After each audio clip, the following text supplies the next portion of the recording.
An old joke in Jerusalem is that people are united about one thing. They live in a divided city, and even more so in recent months as tensions over a site holy to both Jewish and Muslim people has erupted into violence. Jews know it as Temple Mount, Muslims as Haram al-Sharif. Although Jewish people aren't allowed to pray there, many Palestinians believe that Israel wants to rescind that ban. It's led to a spate of attacks on Israelis, including the killing of 4 Israelis in a synagogue. Israel's responded by demolishing the homes of those it holds responsible and pressing on with the construction of Jewish settlements in East Jerusalem. Well, joining us from Jerusalem is the mayor of the city, Nir Barkat. Thank you for joining us on Global. Who do you represent as mayor? Well, first of all, you should know that Jerusalem is an amazing city. It is a city that 4 billion people around the world care for. Therefore, we have Muslims, Christians, and Jews living in all parts of the city of Jerusalem. And as mayor, my goal is to exploit the huge potential and open Jerusalem for the benefit of the world to enjoy, and naturally, take care of all the residents, all the children of Jerusalem, all visitors to Jerusalem. Even though a lot of the Palestinian population don't even turn out to vote for you. Well, yeah, it's true. If they vote for me or don't vote against me or don't vote, my goal is to improve the quality of life for all residents, regardless of what they vote or don't vote. How many Palestinians did vote for you in the last election?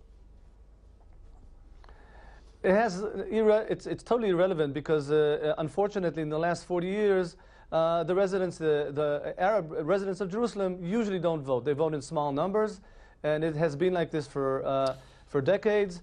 I hope they go to vote. It'll be better off because we'll have more representation and more people to work with. But I respect their decisions, and I'll take care of them regardless. I suppose, I mean, their argument would be that the services they receive in Arab East Jerusalem, the fact that there are settlements being built there, that there are Jewish families moving into strongly Palestinian Arab neighbourhoods, means that they feel like second-class citizens, that they don't perhaps feel that they have a mayor looking after their interests as much as Israelis. Well, since I took office 6 years ago, in absolute and in relative numbers, we are dramatically increasing our investments in the Arab neighborhoods of Jerusalem. You should know that we have ultra-Orthodox neighborhoods, secular neighborhoods, Muslim neighborhoods, Christian neighborhoods, and similar to any other city in the world. So regardless of what they are, the race or the religion people are, I'm obliged and I'm committed to serve, and in many, many ways, I take accountability to improve the quality of life of all. And I can demonstrate how the trend is positive, and indeed you see that there's an increase in the satisfaction of Arab residents of Jerusalem, similarly to Jews. Okay, do you regret going to visit Temple Mount, Haram al-Sharif, in October, so a couple of months ago, because certainly the authorities in charge there thought it was a very provocative, publicity-hungry, unnecessary visit? Well, let me share with you the facts. The facts are that the Israeli government and I and the police are committed to what is called status quo. For decades, Jews are allowed to get onto the Temple Mount, not pray, and the Muslims can pray on the Temple Mount and not riot. And so anybody that wants to go to the Temple Mount, respecting status quo, he's got a green light to go in. Anyone that wants to get on the Temple Mount with an idea to be provocative or to change status quo will not be allowed. What about, okay, no, I understand that, but what about those Jewish leaders, those Jewish groups who go to the Temple Mount and pretend to be talking on their mobile phones when in fact they are praying? And you have a certain number of people in the city who believe that you are preparing, or the government is preparing in the next election, to actually rescind that ban on Jews praying at Temple Mount. Will that ever be rescinded? Well, thank God we're a democracy, based, by the way, on English law. And people could have opinions, but they're not allowed to change the status quo under Israeli law, and the national government and the police will not allow it. But do you accept that some Jewish groups do go there and pretend to be speaking on their mobile phones when they are praying?